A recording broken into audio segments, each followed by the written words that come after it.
Greetings, Seals. My name is Shekinah, and this is the event preview where we keep you up to date on all things Scholars Academy. Here is what will be happening from October 20th to October 26th.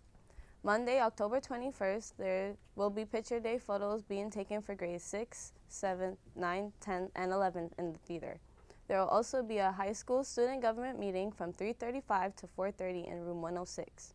And on Monday, Tuesday, and Wednesday, there will be Hispanic Heritage Month performance practice from 3:35 to 4:30.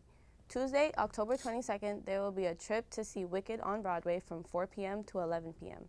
In addition to that, High School Spirit Week rehearsals will take place Tuesday, Wednesday, and Thursday from 3:35 to 4:30.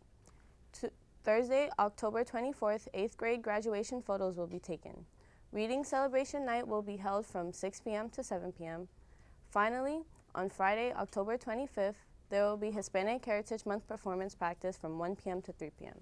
Additionally, there will be Spirit Week board creation from 1:15 to 3:30. And lastly, Krispy Kreme donuts will be distributed, so stay tuned for that. And that is it for the event preview for this week. Do not forget to follow us on Instagram and subscribe to our YouTube channel at The Scholars NYC. I'm Shekinah, and I'll see you next time.